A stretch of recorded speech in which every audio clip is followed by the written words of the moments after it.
Antarctica മല കാണണമെന്ന് ആഗ്രഹമുണ്ടല്ലേ? പക്ഷെ കണ്ടിട്ടുണ്ടോ? എന്നാലേ ആ പെൻഗ്വിൻ കണ്ടിട്ടുണ്ട്. ഏതാന്ന് മനസ്സിലായി കാണുമല്ലോ അല്ലേ?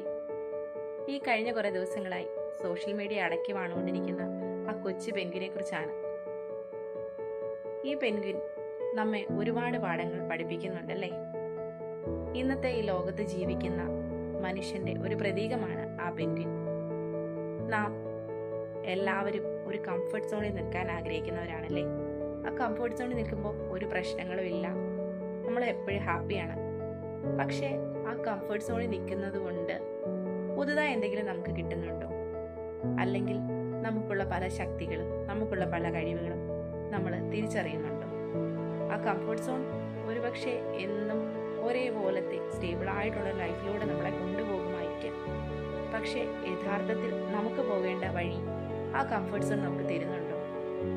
ഇവിടെ പെൻഗ്വിൻ തൻ്റെ കംഫർട്ട് സോണിനെ ബ്രേക്ക് ചെയ്തുകൊണ്ട് പുതിയ വഴിയിലേക്ക് പോവുകയാണ്. ഒരു പക്ഷേ തോൽക്കുമായിരിക്കാം. രണ്ടാമതായി പെൻഗ്വിൻ നമ്മെ പഠിപ്പിക്കും, ശ്രമിക്കുക. മലമുകളിലേക്ക് ഒരു പക്ഷേ പോകുമ്പോൾ മറ്റ് ജീവികൾ വന്ന് ആക്രമിക്കാം, അതല്ലെങ്കിൽ എന്തെങ്കിലുമൊക്കെ ആപത്ത് വിടാം. പക്ഷെ ഇതൊന്നും ഗമനിക്കാതെ ആ പെൻഗ്വിൻ മുന്നോട്ട് പോവുകയാണ്.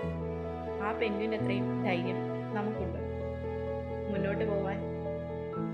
പോകുന്ന വഴിയിൽ ആരെങ്കിലും ഒന്ന് കുറ്റം പറഞ്ഞാൽ, അല്ലെങ്കിൽ ആരെങ്കിലും ഒന്ന് ചോദ്യം ചെയ്താൽ നമ്മളിൽ പലരും ആ വഴിയിൽ എപ്പോഴും നിന്നു പോവുകയാണ് ചെയ്യുന്നതല്ലേ? എന്നാൽ എന്തിനേയും നേരിടാനുള്ള മനോധൈര്യത്തോടു കൂടി പെൻഗ്വിൻ ആ മലമുകളിലേക്ക് പോകുമ്പോൾ നമ്മൾ ആ പെൻഗ്വിനെ ഡിപ്രഷനുള്ള പെൻഗ്വിനെന്നും ഭ്രാന്തനെന്നും ഒക്കെ വിളിക്കുന്നു.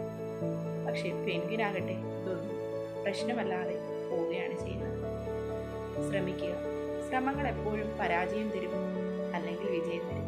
ഇത് രണ്ടിനെയും സ്വീകരിക്കാനുള്ള മനസ്സുമായിട്ട് മുന്നോട്ട് നീങ്ങിയാൽ മാത്രമേ നമ്മുടെ ജീവിതത്തിൻ്റെ യഥാർത്ഥ ലക്ഷ്യത്തിലേക്ക് നാം എത്തത്തുള്ളൂ എന്നാണ് ഈ പെൻഗ്വിൻ നമ്മെ പഠിപ്പിക്കുന്നത്. കൂട്ടത്തിലുള്ള ഒരാൾ പോലും ഈ പെൻഗ്വിൻ തിരിഞ്ഞു നടന്നിട്ട് താൻ എന്ത് ചെയ്യുന്നു നോക്കിയില്ല. പെൻഗ്വിൻ അതൊരു പരാതിയല്ല. കൂട്ടത്തിലുള്ള ഒരാൾ നോക്കിയില്ലെങ്കിലും എനിക്ക് പോകാനുള്ള വഴി, എനിക്ക് പോകാനുള്ള പാതയിലൂടെ ഞാൻ തന്നെ പോകണം എന്ന് ആ പെൻഗ്വിന് യഥാർത്ഥമായി അറിയാമായിരുന്നു.